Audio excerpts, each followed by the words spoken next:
BJP ಮುಖಂಡ ಯೋಗೇಶ್ ಗೌಡ ಕೊಲೆ ಪ್ರಕರಣಕ್ಕೆ ಸಂಬಂಧಪಟ್ಟಂತೆ ಶಾಸಕ ವಿನಯ್ ಕುಲಕರ್ಣಿ ದೋಷಿ ಹಿನ್ನೆಲೆಯಲ್ಲಿ ಧಾರವಾಡದ ಕುಲಕರ್ಣಿ ನಿವಾಸ ಖಾಲಿ ಹೊಡಿತಾ ಇದೆ. ಸದಾ ಗಜಿಬಿಜಿಯಿಂದ ಇರ್ತಾ ಇದ್ದಂತಹ ಶಾಸಕರ ಮನೆ ಇದೀಗ ಬಣಬಣ ಅಂತ ಇದೆ. ಧಾರವಾಡದ ಕುಲಕರ್ಣಿ ನಿವಾಸ ಖಾಲಿ ಹೊಡಿತಾ ಇದ್ದು ಗಜಿಬಿಜಿಯಿಂದ ಸದಾ ಗಿಜಿಗುಡ್ತಾ ಇದ್ದಂತಹ ಶಾಸಕರ ಮನೆ ಬಣಗುಡ್ತಾ ಇದೆ. ಈಗ ಮುಂಜಾಗ್ರತಾ ಕ್ರಮವಾಗಿ ಮನೆಗೆ ಬಿಗಿ ಬಂದೋಬಸ್ತ್ ಕೈಗೊಳ್ಳಲಾಗಿದೆ.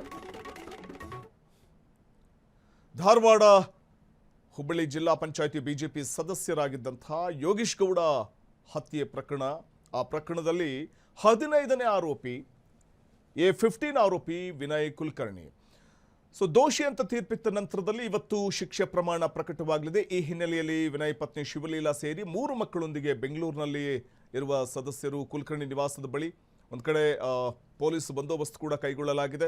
ಶಾಸಕ ವಿನಯ್ ಕುಲಕರ್ಣಿ ದೋಷಿ ಹಿನ್ನೆಲೆಯಲ್ಲಿ ಧಾರವಾಡದ ಅವರ ನಿವಾಸ ಬಣಗುಡ್ತಾ ಇರುವಂಥದ್ದು ಒಂದು ಕಡೆ ನಾವು ಬಲಭಾಗದ ವಿಂಡೋಸ್ನಲ್ಲಿ ಗಮನಿಸ್ತಾ ಹೋಗಬಹುದಾಗಿದೆ.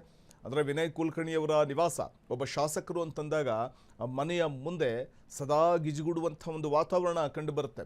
ಅನೇಕ ಸಮಸ್ಯೆಗಳನ್ನು ಹೇಳ್ಕೊಂಡು ಬರುವಂಥವರು ಅಥವಾ ಜೈಕಾರ ಹಾಕ್ಲಿಕ್ಕೆ ಬರುವಂಥವ್ರು ಇದ್ದೇ ಇರ್ತಾರೆ ಸಾಮಾನ್ಯವಾಗಿ ಶಾಸಕರ ಮನೆಯ ಮುಂದೆ. ಈ ಕುರಿತು ಮತ್ತಷ್ಟು ಮಾಹಿತಿಯನ್ನು ಪಡೆಯೋಣ. ನಮ್ಮ ಪ್ರತಿನಿಧಿ ಮಂಜುನಾಥ್ ಅವರಿಂದ ಧಾರವಾಡದಿಂದ ಮಾಹಿತಿ ಕೊಡ್ತಾರೆ. ಮಂಜುನಾಥ್, ಸದಾ ಒಬ್ಬ MLA ಅಂತಂದಾಗ ಸದಾ ಅವ್ರ ಮನೆ ಮುಂದೆ ಗಿಜಿಗುಡುವಂಥ ಒಂದು ವಾತಾವರಣ ಇರುತ್ತೆ. ಆದರೆ ಶಾಸಕರು ದೋಷಿ ಅಂತ ತೀರ್ಪಿತ್ತ ನಂತರದಲ್ಲಿ ಅವರ ಒಂದು ಶಿಕ್ಷೆ ಪ್ರಮಾಣ ಇವತ್ತು ಪ್ರಕಟವಾಗಲಿದೆ. ಹಾಗಾಗಿ ಅವರ ನಿವಾಸದ ಮುಂದೆ ಯಾವ ರೀತಿ ಬಣಗುಡ್ತಾ ಇದೆ, ಗಿಜಿಗುಡ್ತಾ ಇದ್ದಂಥ ಆ ವಾತಾವರಣ ಯಾವ ರೀತಿ ಖಾಲಿ ಅಂತ ಅನಿಸ್ತಿದೆ ಅಂತ ಅವ್ರ ಮನೆ ಮುಂದೆ? ಎಸ್ ವಸಂತ್, ಧಾರವಾಡದಲ್ಲಿ 2016 ಜೂನ್ 15ರಂದು ಯೋಗೇಶ್ ಗೌಡ ಏನು ಕೊಲೆ ಆಗುತ್ತೆ, ಕೊಲೆಯಾದ ಪ್ರಕರಣದಲ್ಲಿ ವಿನಯ್ ಕುಲಕರ್ಣಿ ಅವರು 15ನೇ ಆರೋಪಿಯಾಗಿದ್ದಾರೆ. ಇದರ ಕುರಿತಂತೆ ಈಗಾಗಲೇ ಜನಪ್ರತಿನಿಧಿ ನ್ಯಾಯಾಲಯವು ಈಗ ವಿನಯ್ ಕುಲಕರ್ಣಿಯನ್ನು ದೋಷಿ ಎಂದು ಈಗಾಗಲೇ ಒಂದು ಹೇಳಿರುವಂತದ್ದು. ಆದ್ರೆ ಈಗ ಶಿಕ್ಷೆ ಪ್ರಮಾಣ ಮಾತ್ರ ಇಂದು ಪ್ರಕಟಣೆಗೊಳ್ಳಲಿರುವಂತದ್ದು. ಆದ್ರೆ ಈತಾಗ MLA ಮತ್ತು ಮಾಜಿ ಸಚಿವರಾಗಿದ್ದಂತಹ ವಿನಯ್ ಕುಲಕರ್ಣಿ ಅವರ ಮನೆ ನಿವಾಸ ಈ ಹಿಂದೆ ಏನು ಧಾರವಾಡದಲ್ಲಿ ಇರ್ತಾ ಇದ್ರು, ಆ ಸಂದರ್ಭದಲ್ಲಿ ಅವರು ಮನೆ ನಿವಾಸಕ್ಕೆ ಬಂದ್ರೆ ಸಾಕಷ್ಟು ಕಾರುಗಳು ಬರ್ತಾ ಇದ್ವು, ಸಾಕಷ್ಟು ಜನರು ಬರ್ತಾ ಇದ್ರು. ನಿತ್ಯವೂ ಅವರ ಮನೆ ಮುಂದೆ ಬೆಂಬಲಿಗರು ಮತ್ತು ಕ್ಷೇತ್ರದ ಜನ, ಅವರ ಬೆಂಬಲಿಸುವಂತ ಜನ ಅವರ ಮನೆ ಮುಂದೆ, ನಿವಾಸದ ಮುಂದೆ ಜಿನುಗುಡ್ತಾ ಇತ್ತು. ಆದ್ರೆ ಈಗ ಏನು ಯೋಗೇಶ್ ಗೌಡ ಕೊಲೆ ಪ್ರಕರಣ ನಂತರ ಏನು 2016 ನಡೆಯಿತು, ತದನಂತರ ಅವರಿಗೆ ಜಿಲ್ಲಾ ಪ್ರವೇಶ ನಿರ್ಬಂಧ ಹೇರಿ ಏನು ಜಾಮೀನು ಕೂಡ ನೀಡಿತು ಕೋರ್ಟು. ಜಾಮೀನು ನೀಡಿದ ನಂತರ ಅವರ ಮನೆ ಇತ್ತೀಚೆಗೆ ಖಾಲಿಯಾಗಿ ಉಳಿದಿರುವಂತದ್ದು.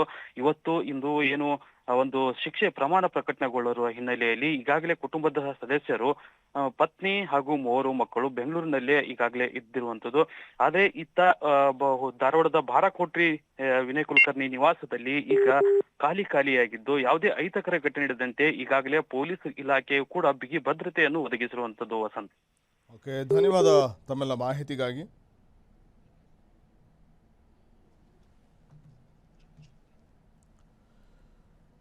ಧಾರವಾಡದ ಕುಲಕರ್ಣಿ ನಿವಾಸ ನಾವು ಗಮನಿಸ್ತಾ ಇರುವಂಥದ್ದು. ಧಾರವಾಡದ ಕುಲಕರ್ಣಿ ನಿವಾಸದಲ್ಲಿ, ವಿನಯ್ ಕುಲಕರ್ಣಿ ಅವರ ನಿವಾಸದಲ್ಲಿ ಬಣಗುಡ್ತಾ ಇರುವಂತಹ ಒಂದಷ್ಟು ದೃಶ್ಯಗಳನ್ನು ಗಮನಿಸಬಹುದು. ಅವರ ನಿವಾಸ ಸದಾ ಗಿಜಿಗುಡ್ತಾ ಇತ್ತು. ಒಬ್ಬ MLA ಅನ್ನುವಂಥ ಕಾರಣಕ್ಕೆ, ಒಬ್ಬ ಜನಪ್ರತಿನಿಧಿ ಅಂದಾಗ ಅದು ಸಹಜವಾಗೇ ಅವರ ಮನೆಯಲ್ಲಿ ಕಾರ್ಯಕರ್ತರು ಬರ್ತಿರ್ತಾರೆ, ಅಭಿಮಾನಿಗಳು ಬರ್ತಾ ಇರ್ತಾರೆ.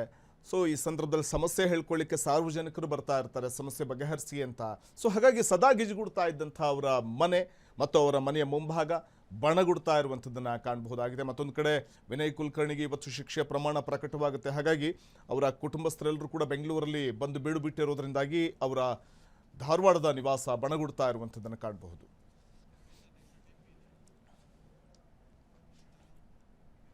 ಕ್ಷಣದ ಸುದ್ದಿಗಳಿಗಾಗಿ ಫ್ರೀಡಂ ಟಿವಿ ಸಬ್ಸ್ಕ್ರೈಬ್ ಮಾಡಿ, ಲೈಕ್ ಮಾಡಿ ಹಾಗೂ ಫಾಲೋ ಮಾಡಿ. ಹೊಸ ಸುದ್ದಿಗಳ ನೋಟಿಫಿಕೇಶನ್ಗಾಗಿ ಬೆಲ್ ಐಕಾನ್ ಮೇಲೆ ಕ್ಲಿಕ್ ಮಾಡಿ.